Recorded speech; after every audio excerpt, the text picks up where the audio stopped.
Israeli Prime Minister Benjamin Netanyahu delivered his fourth address to a joint session of the United States Congress on Wednesday. While defending Israeli actions in Gaza, he attempted to drum up continued support for his country's war against Hamas. Reiterating his total victory ambitions over Hamas, the Israeli leader urged the United States to fast-track its military aid, saying that with enough resources, Israel will be able to end the war immediately.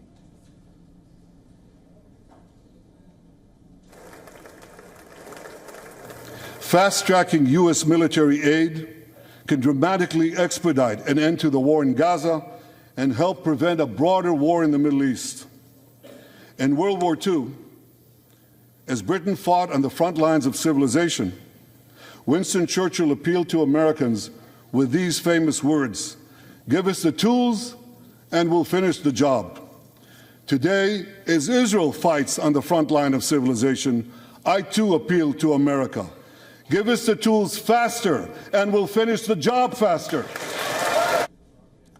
Prime Minister Netanyahu also sketched a vague outline of a plan for a quote-unquote de-radicalized post-war Gaza, quashing the Hamas and Fatah factions' agreement to govern the Strip after de-escalation.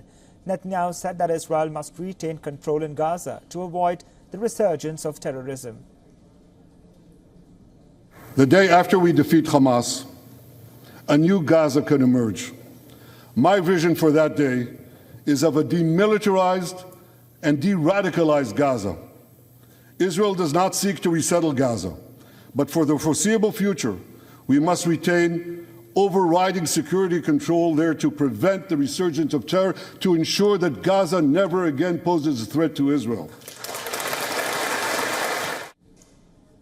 Prime Minister Netanyahu also thanked the Biden administration over their support after the October 7 Hamas attacks. He extended his thanks to former President Donald Trump and the American people. This while also saying that Israel is Washington's most loyal and steadfast ally. If you remember one thing from the speech, remember this: our enemies are your enemies. Our fight is your fight, and our victory will be your victory. However, in his fourth speech, the Israeli Prime Minister stood to address a divided Congress. Inside the Congress, U.S. Democratic Representative Rashida Tlaib held up a sign calling Netanyahu, quote-unquote, war criminal. Tlaib then turned the sign, whose other side read, guilty of genocide. As announced earlier, some House Democrats, including former House Speaker Nancy Pelosi, boycotted the speech by giving the session a miss.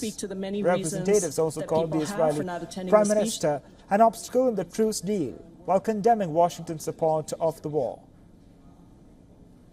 So speaking for myself only, the deep horrors of what is happening on the ground are not external to us, because the United States does remain the largest backer of military assistance to Israel.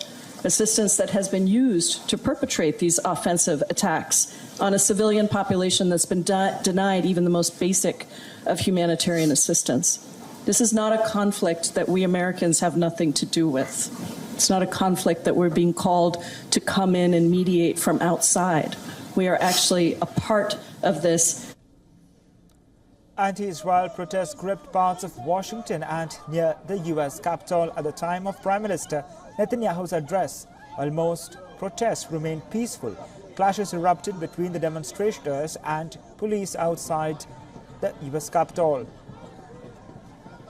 The police used pepper spray, injuring some people who allegedly started to march towards the barricades. Thousands on the street demanded for the United States to stop military aid for Israel, while others demanded Prime Minister Benjamin Netanyahu's arrest and resignation. All for speaking out about 9 months of an ongoing genocide. Shame. This comes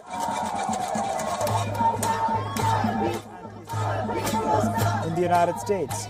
He also called the protesters, and I quote, Iran's useful idiots. He called on the global alliance to unite and stand against Tehran's quote-unquote axis of terror.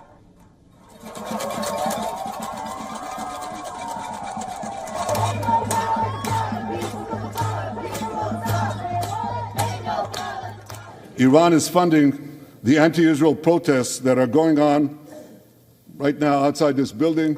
not that many, but they're there, and throughout the city. Well, I have a message for these protesters. When the tyrants of Tehran, who hang gays from cranes and murder women for not covering their hair, are praising, promoting, and funding you, you have officially become Iran's useful idiots.